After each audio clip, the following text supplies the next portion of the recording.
네, 어제 여러분 하루 종일 황당하셨지요.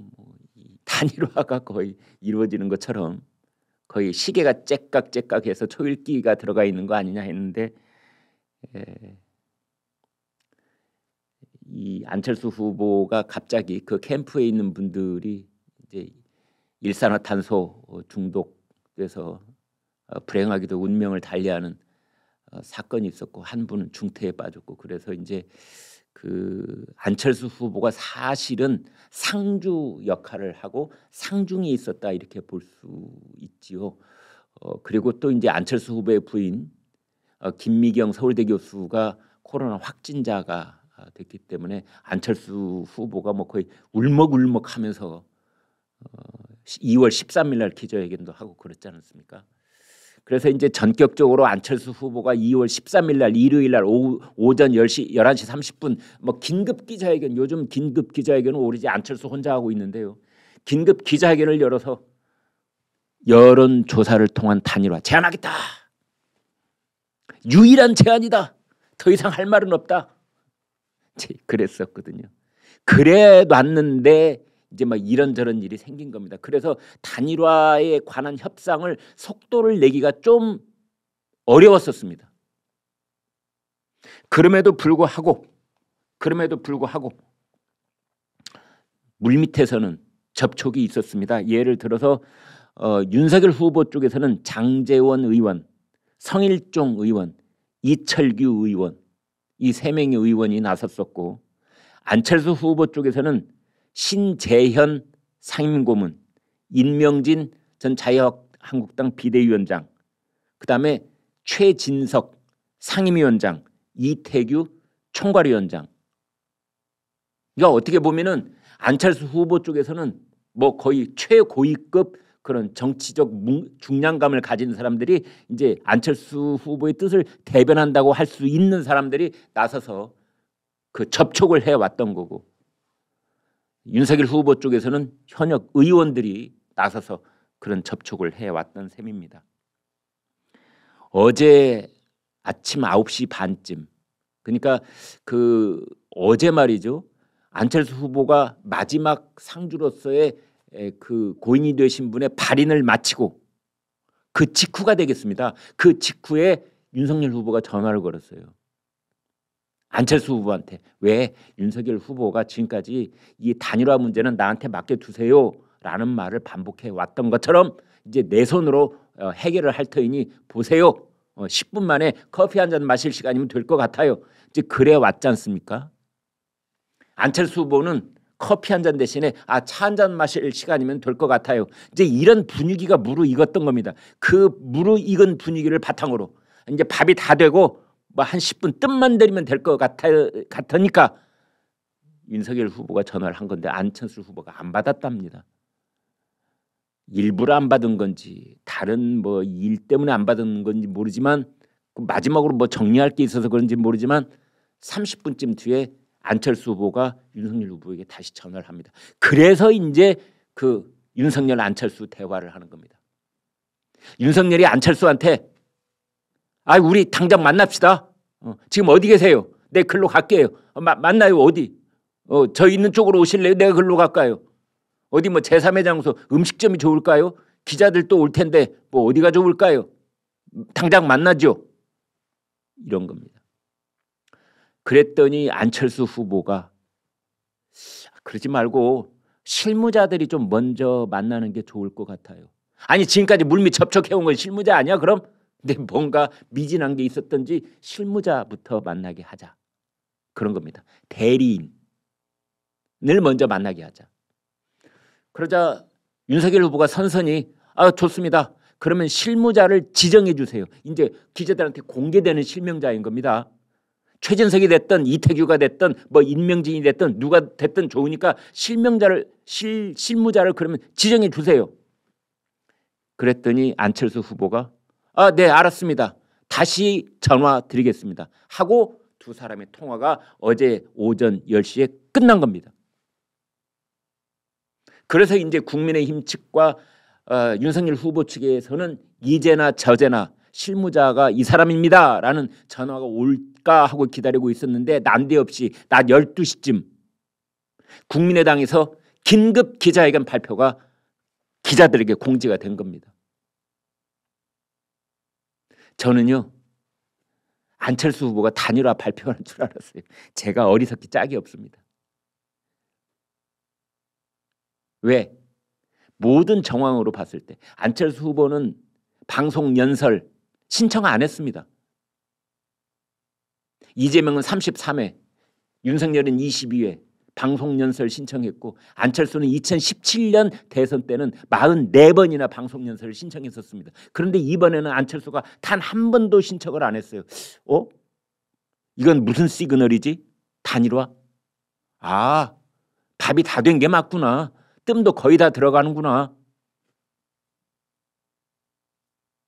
그래서 단일화 발표하고 그 다음에 합당을 선언하고, 이제 뭐 이런 그런 거를 그 현장과 긴밀하게 이렇게 취재를 하고 있던 저희로서는 밥이 다 됐구나. 일요일 날 전격적인 발표가 나오는구나. 그 국민의힘에서는 말이죠. 또 이런 어제 윤석열 후보가 그 안철수 후보의 전화를 기다리고 있다가 만나자 그러면 바로 만날 수 있도록 오후에 모든 일정을 비워놨어요. 지방 가는 것도 서울에서의 움직임조차 없이 다 일정 비워놓고 전화만 기다리고 있었던 겁니다. 그런데 난데없이 1시 반에 긴급 기자회견을 해서 나는 제 길을 가겠습니다. 단일화는 없습니다. 일주일이나 기다렸는데 윤석열 후보한테서 답장이 없군요. 내가 직접 제안을 했으니 윤석열 후보도 직접 뭔가 반응을 보이는 것이 정치의 상례라고 알고 있는데 나를 무시해도 유분수지 어쩌면 그럴 수가 있단 말이 옵니까? 이제 그런 약간은 화가 나고 약간은 억울하고 뭐 그런 심정, 좀 이렇게 마음이 격해져 있더라고요. 안철수 후보가 그거를 이제 긴급 기자회견이라는 이름으로 발표를 한 겁니다. 실무자 대리인을 먼저 만나게 하자. 왜 그랬을까요? 그렇습니다. 아니 유명 연예인들도 가령 광고회사가 뭐 청량음료 광고 하나 찍자 이렇게 섭외가 들어오면 그걸 연예인들이 자기 입으로 직접 얘기는 못 하잖아요. 왜? 돈 얘기를 해야 되니까. 그 광고는 3억, 저쪽에 3억 준다니까. 아니 우리 이분을 어떻게 알고 겨우 3억이야? 9억. 9억은 내야지. 예를 들면요. 그러니까 어떤 유명 인사들이 이제 자기의 책이 됐든 뭐 연기가 됐든 뭐 노래가 됐든 이런 걸 저쪽에 제공을 하고 저쪽에서 그 이제 서비스 이용료를 받을 때, 돈을 받을 때 그걸 이제 한 푼이라도 더 받아야 되지 않겠습니까? 거기라고 뭐 자원봉사하는 건 아니니까. 그때 본인이 돈 달라, 야, 그 너무 작다, 뭐 이렇게 협상하기가 좀 거시기 하니까 그때 이제 에이전트가, 기획사의 실무 책임자가 대신 협상을 하는 거죠. 그 실무 협상자한테 이제 이 연예인은 야 7억 이하는 안 돼. 처음에 좀 세게 불러봐. 그랬다가 저쪽에서 난색을 표시하면은 그 적당한 타협선으로 7억. 근데 우리의 하한선은 7억이야. 잊지 마. 이렇게 뭐 얘기가 되는 거 아니겠습니까? 그래서 안철수 후보가 대리인 실무자가 먼저 좀 만나자 한 거는 안철수 후보 입장에서 본다면 윤석열을 1대1로 만나서 차마 꺼내기가 좀 껄끄러운 대화들이 있었을 겁니다. 예를 드는 겁니다. 안철수 후보가 윤석열 후보한테 제가 그동안 선거 비용으로 한 뭐 50억쯤 썼는데요. 100억쯤 썼는데요. 그 국민의힘은 나중에 선거 비용이 다 뭐 국가로부터 나올 것이 거의 100% 확실한데 내가 그동안 쓴 선거 비용을 몇 퍼센트나 보전해 줄 수 있나요? 우리의 요구는 100%입니다. 뭐 저쪽에서는 절반만 합시다. 뭐 이렇게 중간에 어떤 선을 맞는다든지 이제 예를 들면 이런 겁니다.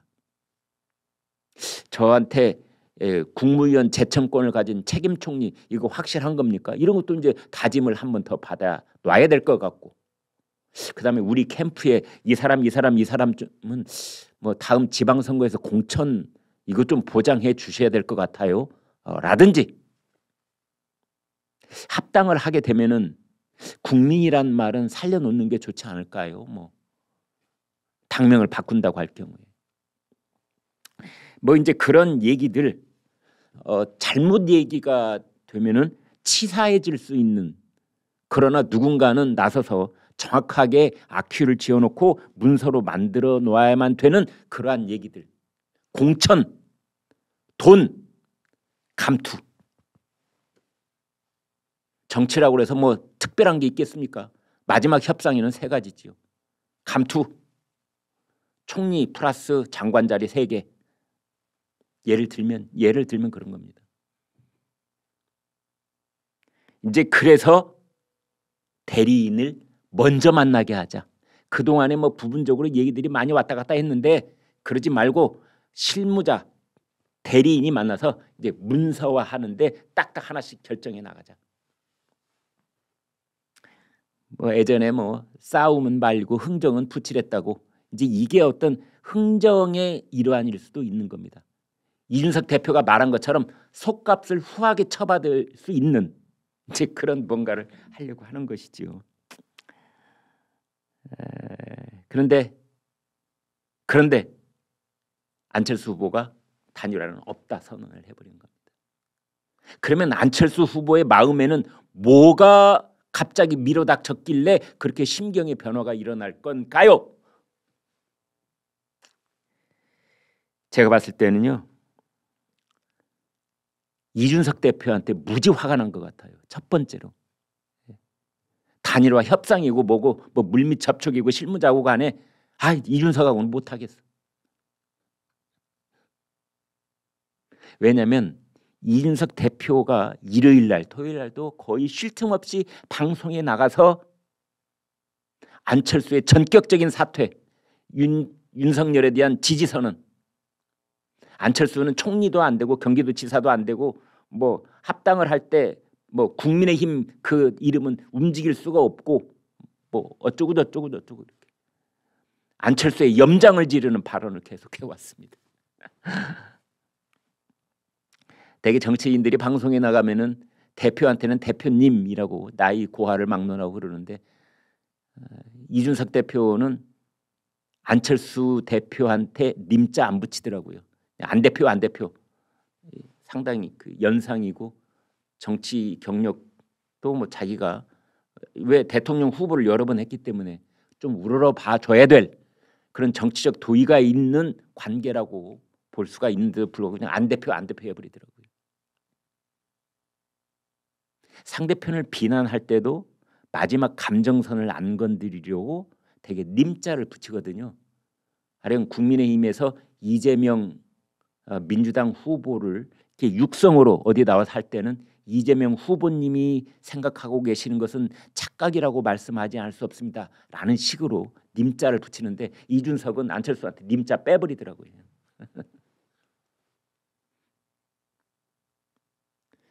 그 다음에 그 안철수 후보 입장에서는 자꾸 사퇴라는 말을 쓰지 마라. 이건 사퇴가 아니라 단일화다.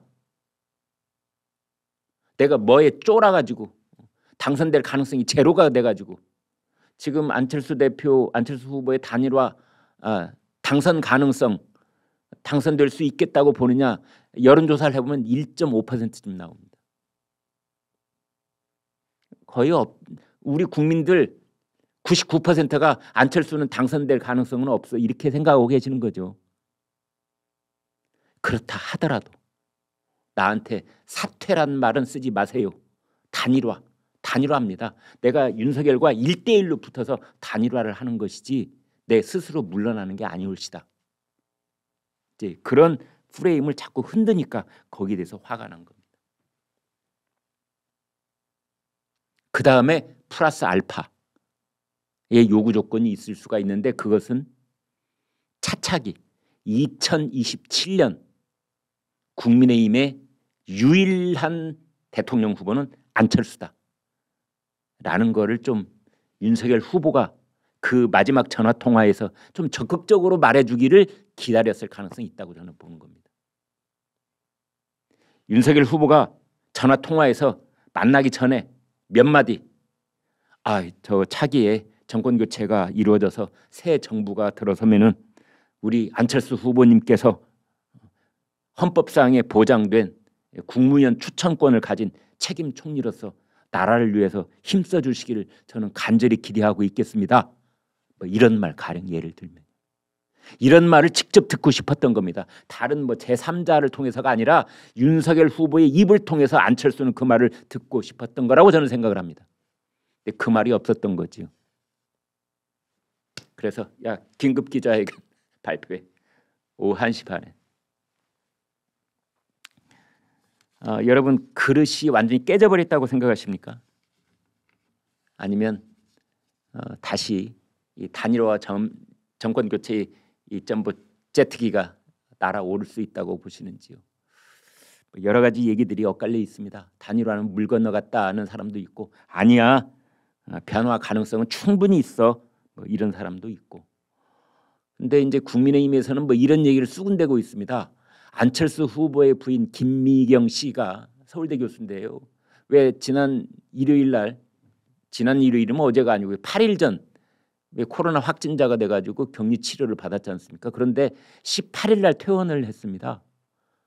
그런데 김미경 씨가 단일화 반대론자입니다. 우리 남편은 끝까지 완주해야 해. 안철수 후보가 부인한테는 팔랑귀랍니다.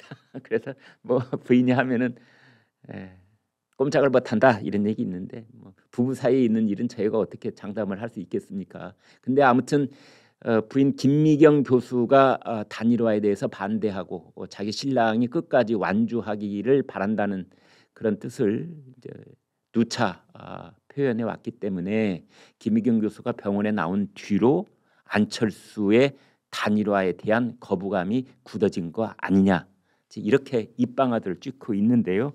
그거야 뭐 그 국민의당의 원내대표 맡고 있는 권은희 오늘 아침에 세게 얘기를 했더라고요. 그러니까 제가 지금까지 설명드린 어떤 그 상황에 대한 설명 이거를 국민의힘이 만들어낸 마타도하다 그랬습니다. 그리고 역할극을 하고 있다.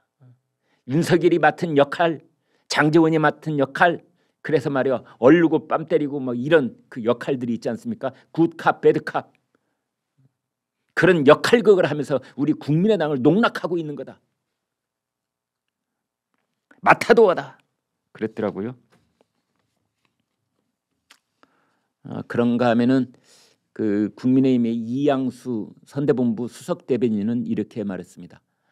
지금까지는 실무 협상을 해서 뭔가 이제 서로 주고받을 것이 다 정리가 되면 마지막에 양쪽 그 당 대표가 만나는 그런 방식 말고 마치 정상회담도 밑에서부터 바텀업 되는 방식이 있는가 하면 톱다운 되는 방식이 있듯이 트럼프하고 김정은이 직접 만나서 실무 협상 그거 말이야 시간만 너무 갈리고 우리가 직접 만나야 그 뭐가 굵직굵직하게 해결할 수 있는 거야. 이제 이것이 톱다운 방식이지 않습니까? 정상들이 만나서 실질적으로 다 이루어오는 것.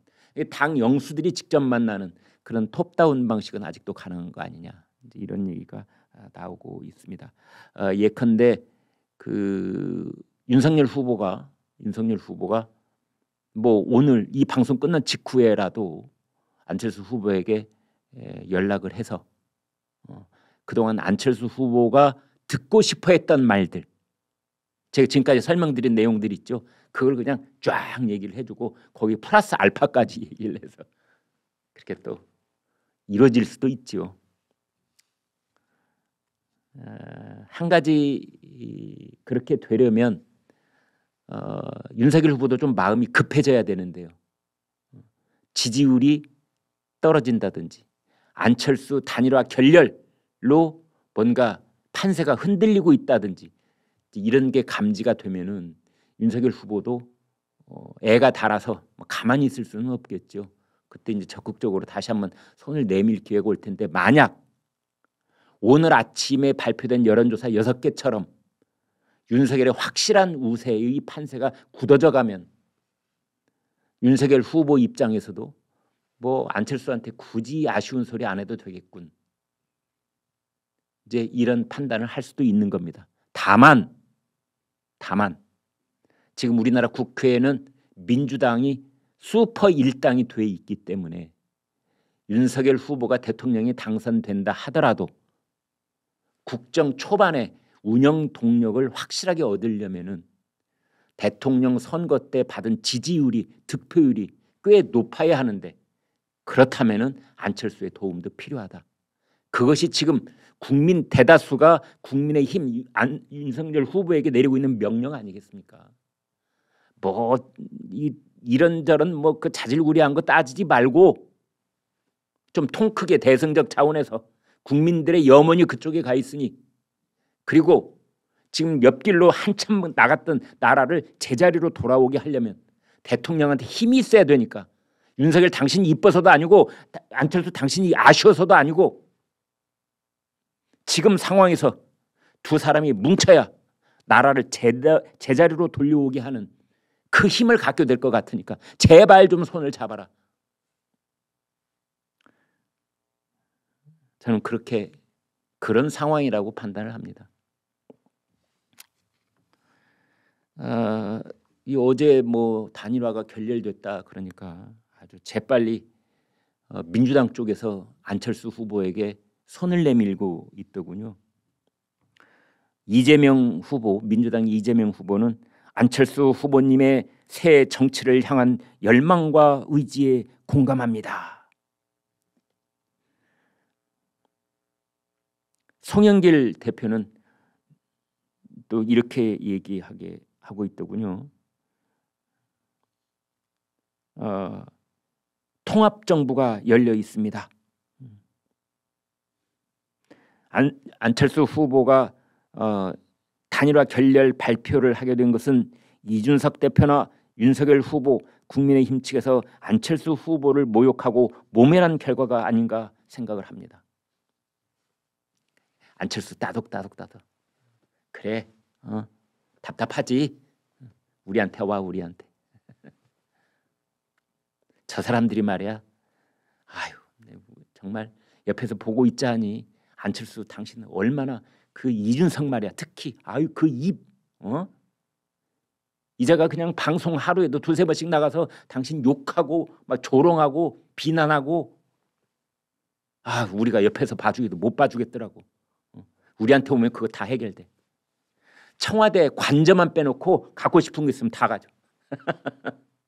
청와대 관저만 빼놓고 책임 총리 아유 그럼 뭐 장관들 제청하고 싶 아이 그럼 뭐 지방선거 공천 아이 그럼 얼마든지 하고 싶은 대로 다 해.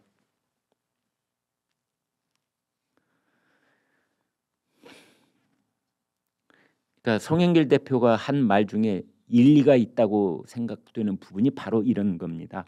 이준석 대표 그리고 국민의힘 측에서 안철수 후보를 모욕한 결과가 지금 이 상황이다라고 분석하는 대목. 이건 저는 일리가 있다고 봅니다.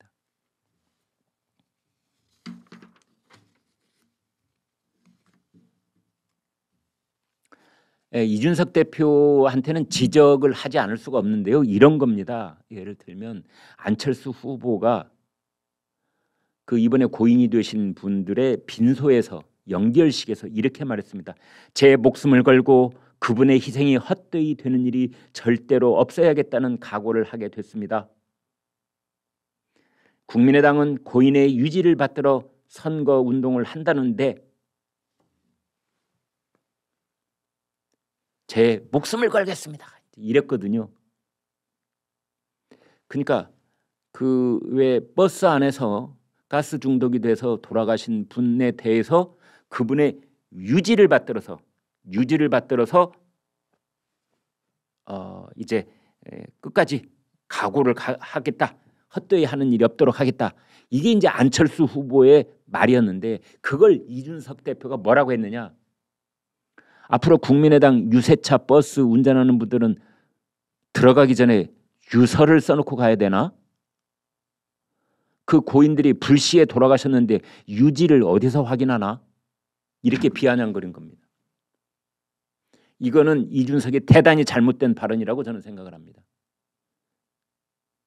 저희가 가령 현충일이나 또는 뭐 전몰장병들을 모신 아련 뭐 천안함 그 전물 장병들의 어느 영정 앞에 가서 순국 선열의 유지를 받들어서 나라의 안보를 더욱 튼튼히 하겠습니다. 이렇게 가령 누가 추도사를 했다고 생각을 해보겠습니다.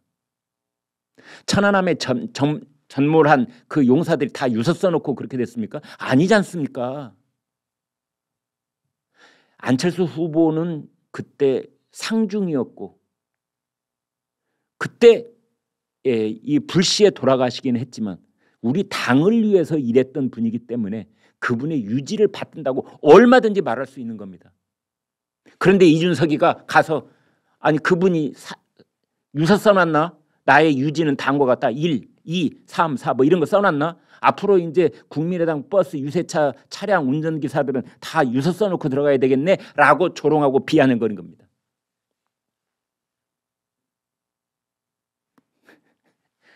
나라도 단일화하기 싫겠습니다. 정말. 윤석 대표를 보면은 저라도 단일화하기 싫겠어요. 단일화를 하고 합당을 하면은 이제 안철수와 이준석이 같은 당에 있게 되는데 어떻게 견딜 수가 있겠습니까? 그래서 아무튼 이 단일화 문제는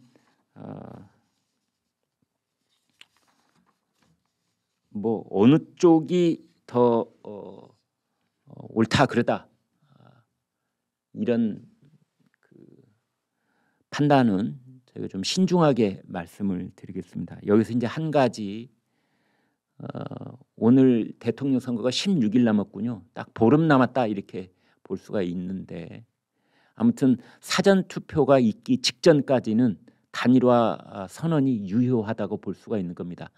사전 투표가 3월 4일 날, 5일 날 있고 본 투표가 3월 9일 날 있기 때문에 지난번에 노무현 대통령 때도 왜 선거 전날 뭐가 뭐 요동치는 그런 변화들이 있었지 않습니까? 이번에도 3월 1일이나 2일쯤 단일화를 전격적으로 그야말로 그때는 이제 전격이라는 말이 딱 어울리는 그런 발표가 될 텐데 그게 없으란 법은 없는 겁니다.